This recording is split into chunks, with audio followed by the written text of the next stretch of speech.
नमस्कार दोस्तों, पीके sir educational में आपका स्वागत है। हम जो आपके लिए फिर से 30 क्वेश्चन वैदिक सभ्यता से लगभग क्वेश्चन वीवीआई क्वेश्चन होगा प्यारे दोस्तों, जो इसमें जो है एग्जाम में इसी से पूछे जाते हैं प्यारे बच्चे। हाँ जी हाँ, एग्जाम में इसी से पूछे जाते हैं। तो चलिए ना देरी करते हुए वीडियो को स्टार्ट करते हैं। आप लोग लाइक और शेयर करते रहिएगा। तो सबसे पहला सवाल आपके सामने है, पूर्व वैदिक काल या ऋग वैदिक काल जो है संस्कृति का काल किसे माना जाता है? तो किस काल को, कितना समय को माना जाता है? जो है 1500 ईसा पूर्व से 1000 ईसा पूर्व जो है हम लोग के पूर्व वैदिक या ऋग संस्कृति कहलाता है। तो कितना हो जाएगा? 1500 ईसा पूर्व से 1000 ईसा पूर्व। ऑप्शन नंबर ए इसका सही आंसर हो जाएगा। चलिए अगला सवाल की ओर बढ़ते हैं। कहता उत्तर वैदिक संस्कृति काल किसे माना जाता है? तो उत्तर वैदिक संस्कृति काल किसे माना जाता है? बहुत ही बढ़िया सवाल है। तो इसका सही आंसर क्या हो जाएगा?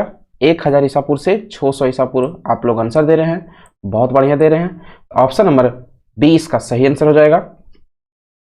अगला सवाल बढ़ते हैं। कहता है आर्य शब्द का शब्दार्थिक अर्थ होता है। ये जो है शब्दार्थिक अर्थ होता है आर्य शब्द का, क्या होता है? ये होता है श्रेष्ठ या कुलीन होता है। ऑप्शन नंबर बी इसका सही आंसर हो जाएगा। ऑप्शन नंबर बी इसका करेक्ट आंसर हो जाएगा। चलिए अगला सवाल की ओर बढ़ते हैं। बहुत ही बढ़िया सवाल है प्यारे बच्चे। इस प्रकार के सवाल छोड़ देते हैं जो कि यही सवाल जो है मेरिट आपको बनाएगा। कहता प्रारंभिक आर्यों के बारे में निम्न कथनों में कौन सा सही नहीं है? यानी सही नहीं है, ध्यान से मारिएगा। वे संस्कृत बोलने वाले थे, एकदम करेक्ट है। उन्होंने संस्कृत बोलते थे। आर्य लोग वे घुड़सवारी भी क्या करते थे, एकदम सही बात है। वे कई झुंडों में भारत पहुंचे थे, एकदम सही बात है। यानी कि तीनों सही है प्यारे बच्चे। ऑप्शन नंबर बी सी तीनों सही है, लेकिन यहाँ पूछा गया है कौन सही नहीं। वे मुख्यतः नगरों में निवास करते थे, एक गलत है आपका। नगरों में जो है निवास नहीं करते थे। चलिए अगला सवाल की ओर बढ़ते हैं। कहता इनमें से किस फसल का ज्ञान वैदिक काल के लोग को नहीं था? तो वैदिक काल के लोग को नहीं था, किस फसल का ज्ञान जो है नहीं था? तो ज्ञान इनमें से कौन सा है? तो जल्दी से कमेंट में छाप दीजिए। जौ उगाते थे, गेहूं भी ज्ञान था, चावल भी के ज्ञान था, लेकिन तंबाकू का ज्ञान नहीं था। इसका आंसर क्या जाएगा? ऑप्शन नंबर डी इसका सही आंसर हो जाएगा। अगला सवाल कहता उत्तर वैदिक काल वेद विरोधी एवं ब्रह्म जो है विरोधी धार्मिक अध्यापकों को किस नाम से जाना जाता है? बहुत ही बढ़िया सवाल है। तो इसका सही आंसर क्या आ जाएगा? जल्दी से इसका कमेंट में छाप दीजिए। इसका सही आंसर हो जाएगा ऑप्शन नंबर बी यानी शर्मन। शर्मन जो होता है जो वेद विरोधी या ब्राह्मण विरोधी का धार्मिक अध्यापकों के नाम से जाना जाता था, शर्मन। चलिए अगला सवाल फिर बढ़ते हैं। कहता वैदिक गणित का महत्वपूर्ण अंग। बहुत ही बढ़िया सवाल है। इस प्रकार के सवाल सभी बच्चे छोड़ देते हैं, मेरिट बनाने वाला सवाल आ चुका है। इसका सही आंसर क्या हो जाएगा? वैदिक गणित का महत्वपूर्ण अंग कौन सा होता है?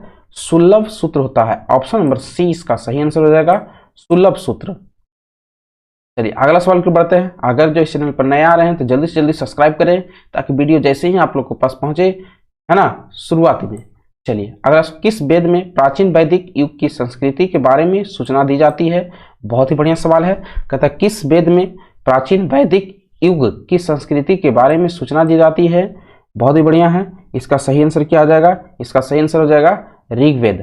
ऑप्शन नंबर ए इसका सही आंसर हो जाएगा, ऋग्वेद। चलिए अगला सवाल फिर बढ़ते हैं। लाजवाब सवाल आ चुका है। कहता निम्नलिखित में से किस उत्तर वैदिक काल के लिखे गए ग्रंथ का सही कर्म कौन सा है ना? उत्तर वैदिक काल में जो लिखे गए थे ग्रंथ, उनका सही कर्म बताना है। इसका सही आंसर क्या आ जाएगा? उत्तर वैदिक काल में सबसे पहले वेद लिखा गया था, उसके बाद ब्राह्मण लिखा गया था, आर्यक लिखा गया था, फिर उपनिषद लिखा गया था। यानी ऑप्शन नंबर ए इसका सही आंसर हो जाएगा। ऑप्शन नंबर ए इसका करेक्ट आंसर हो जाएगा। चलिए अगला सवाल की बढ़ते हैं। वेदों की संख्या कितनी है? बहुत ही बढ़िया सवाल है। इसका सही आंसर क्या आ जाएगा? वेदों की संख्या कितनी होती है? तो जल्दी से कमेंट में छाप दीजिए। इसका सही आंसर हो जाएगा 4। ऑप्शन नंबर सी इसका सही आंसर हो जाएगा। चलिए अगला सवाल की बढ़ते हैं। कौन से 3 वेद संयुक्त रूप से यत्री एवं वेद यत्री कहलाते हैं? बहुत ही बढ़िया सवाल है। कहते हैं कौन से 3 वेद जो है संस्कृत रूप से जो है संयुक्त रूप से यत्री या वेद यत्री कहलाते हैं? बहुत ही बढ़िया सवाल है। इसका सही आंसर क्या हो जाएगा? Rigveda, Yajurveda, Samaveda. Option number A इसका सही आंसर हो जाएगा, ऋग्वेद, यजुर्वेद, सामवेद। चलिए अगला सवाल की बढ़ते हैं। कहता है भारत में राज चिन्ह में प्रयुक्त होने वाले शब्द जो है सत्यमेव जयते किस उपनिषद से ली गई थी? इसका सही आंसर क्या आ जाएगा? किस उपनिषद से ली गई थी? इसका सही आंसर क्या आ जाएगा? यानी मुकुंडक उपनिषद से लिया गया था, मुकुंडक उपनिषद से लिया गया था। ऑप्शन नंबर ए इसका सही आंसर हो जाएगा। चलिए अगला सवाल के बढ़ते हैं। ऋग वैदिक आर्यों का मुख्य व्यवसाय क्या था? ऋग वैदिक में जो है आर्यों का मुख्य व्यवसाय क्या था? बहुत ही बढ़िया सवाल है। इसका सही आंसर हो जाएगा पशुपालन। ऋग वैदिक में याद रखिएगा पशुपालन। ऑप्शन नंबर बी इसका करेक्ट आंसर हो जाएगा। चलिए अगला सवाल की बढ़ते हैं। बहुत ही बढ़िया सवाल है। कहता है भारतीय संगीत का आदि ग्रंथ कहा जाता है। तो भारतीय संगीत का आदि ग्रंथ किसे कहा जाता है? बहुत ही बढ़िया सवाल है। तो भारतीय संगीत का आदि ग्रंथ जो है सामवेद को कहा जाता है। ऑप्शन नंबर डी इसका सही आंसर हो जाएगा। चलिए अगला सवाल की बढ़ते हैं। प्रथम विधि निर्माता जो है विधि निर्माता जो है कौन थे? इसका सही आंसर क्या हो जाएगा? मनु थे। ऑप्शन नंबर ए इसका करेक्ट आंसर हो जाएगा। चलिए अगला सवाल की बढ़ते हैं। कहता कृषि भक्ति का प्रथम एवं प्रधान ग्रंथ कौन सा है? बहुत ही बढ़िया सवाल है। इसका सही आंसर हुआ कृषि भक्ति का प्रथम और प्रधान जो है ग्रंथ है वो कौन सा है? जल्दी से कमेंट में छाप दीजिए। बहुत ही बढ़िया सवाल है। श्री भागवत गीता। श्री भागवत गीता होना चाहिए। चलिए Shrimad Bhagavad Gita. Option number B इसका सही आंसर हो जाएगा। चलिए अगला सवाल की बढ़ते हैं। ऋग्वेद में संपत्ति का प्रमुख रूप क्या है?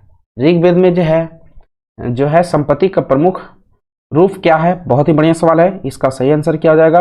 गोधन। ऑप्शन नंबर ए इसका सही आंसर हो जाएगा। गोधन जो है संपत्ति का प्रमुख केंद्र है गोधन। चलिए अगला सवाल बढ़ते हैं। कहता है ऋग्वेद के किस मंडल में शूद्र का उल्लेख पहली बार किया गया है? शूद्र का उल्लेख जो ऋग्वेद में किस मंडल में शूद्र का उल्लेख किया गया है? बहुत ही बढ़िया सवाल है। तो ऋग्वेद में शूद्र का उल्लेख जो है 10वें मंडल में किया गया है। ऑप्शन नंबर जो है डी इसका सही आंसर हो जाएगा, है ना। चलिए अगला सवाल की ओर बढ़ते हैं। बहुत ही बढ़िया सवाल आ चुका है, बहुत बार पूछा गया एग्जाम में, है ना। पुराणों की संख्या कितनी होती है? बहुत ही बढ़िया सवाल है। इसका सही आंसर क्या हो जाएगा? पुराणों की संख्या कितना होता है? पुराणों की संख्या 18 होता है। ऑप्शन नंबर ए इसका सही आंसर हो जाएगा। चलिए अगला सवाल की बढ़ते हैं। वैदिक धर्म का मुख्य लक्षण जो है इनमें से किसकी उपासना था? बहुत ही बढ़िया सवाल है। इसका सही आंसर क्या हो जाएगा? वैदिक धर्म के मुख्य लक्षण इनमें से किसकी उपासना था? इसका सही आंसर हो जाएगा प्राकृतिक के था। ऑप्शन नंबर ए इसका सही आंसर हो जाएगा। अगला सवाल, किस देवता के लिए ऋग्वेद में पुरंदर शब्द का प्रयोग हुआ था? तो किस देवता के लिए ऋग्वेद में पुरंदर शब्द का प्रयोग हुआ था? बहुत ही बढ़िया सवाल है। तो इसका सही आंसर हो जाएगा इंद्र के लिए। याद रखिएगा इंद्र के लिए बहुत बार एग्जाम में पूछा गया प्यारे बच्चे इस प्रकार के सवाल। चलिए अगला सवाल की बढ़ते हैं। सुलभ सूत्र किस विषय से संबंधित पुस्तक है? जो है सुलभ सूत्र जो है किस विषय से संबंधित पुस्तक है? बहुत ही बढ़िया क्वेश्चन है। इसका सही आंसर क्या हो जाएगा? इसका सही आंसर ज्यामिति जो है सुलभ सूत्र विषय से संबंधित है। चलिए अगला सवाल की बढ़ते हैं। कहता है आर्य शब्द में जो है आर्य जो है भारत में बाहर से आए और सर्वप्रथम बस गए थे, तो कहाँ बसे थे? इसका सही आंसर क्या आ जाएगा? आर्य जो है बाहर से आए थे और कहाँ बस गए? तो पंजाब में बसे थे। ऑप्शन नंबर सी इसका सही आंसर हो जाएगा। बहुत ही बढ़िया सवाल था। मीमांसा या पूर्ण मीमांसा दर्शन के प्रतिपादक कौन थे? इसका सही आंसर क्या जाएगा? मीमांसा या पूर्ण मीमांसा दर्शन के प्रतिपादन कौन थे? इसका सही आंसर क्या आ जाएगा? जल्दी से कमेंट में छाप दें। इसका सही आंसर क्या आ जाएगा प्यारे बच्चे? जैमिनी। ऑप्शन नंबर क्या आ जाएगा? ए इसका सही आंसर हो जाएगा जैमिनी। इसका सही आंसर हो जाएगा। अगला सवाल, ऋग्वेद का कौन सा मंडल पूर्णतः सोम को समर्पित है? तो ऋग्वेद में जो है कौन सा मंडल जो है सोम को समर्पित है? तो इसका सही आंसर हो जाएगा 10वां मंडल। ऑप्शन नंबर डी इसका सही आंसर हो जाएगा। अगला सवाल कहता है प्रसिद्ध जो है 10 राजाओं का युद्ध, जो युद्ध किस नदी के तट पर लड़ा गया था? इसका सही आंसर क्या आ जाएगा? जल्दी से कमेंट में छाप दें। इसका सही आंसर क्या आ जाएगा? इसका सही आंसर हो जाएगा परुस्नी। परुस्नी बहुत ही बढ़िया सवाल है। इसका सही आंसर क्या आ जाएगा? परुस्नी नदी पर जो है 10 राजाओं का युद्ध हुआ था। तो चलिए अगला सवाल की ओर बढ़ते हैं। कहता 800 ईसा पूर्व से 600 ईसा पूर्व का काल किस युग से जुड़ा है? इसका सही आंसर क्या आ जाएगा? कहता 800 ईसा पूर्व से 600 ईसा पूर्व काल जो है किस युग से जुड़ा गया है? इसका सही आंसर हो जाएगा ब्राह्मण युग से जुड़ा गया है। ब्राह्मण युग से ऑप्शन नंबर ए इसका सही आंसर हो जाएगा। चलिए अगला सवाल की ओर बढ़ते हैं। किस काल में अछूत की अवधारणा स्पष्ट रूप से उदित हुई है? तो किस काल में जो है अछूत की अवधारणा स्पष्ट रूप से उदित हुई है? तो इसका सही आंसर हो जाएगा धर्मशास्त्र के काल में। ऑप्शन नंबर डी इसका सही आंसर हो जाएगा। ऑप्शन नंबर डी इसका सही आंसर हो जाएगा। अगला सवाल, गायत्री मंत्र यानी देवी सवित को संबोधित किस पुस्तक में मिलता है? तो बहुत ही बढ़िया सवाल है। इसका सही आंसर क्या आ जाएगा? ऋग्वेद में मिलता है। ऑप्शन नंबर ए इसका सही आंसर हो जाएगा। हमने आज 30 क्वेश्चन का पूरा फुल डिस्कशन करवा दिया प्यारे बच्चे। तो आप लोग जो है वीडियो कैसी लगी तो लाइक शेयर सब्सक्राइब कर देंगे। चलिए वीडियो को एंड करते हैं। जय हिंद जय भारत प्यारे बच्चे।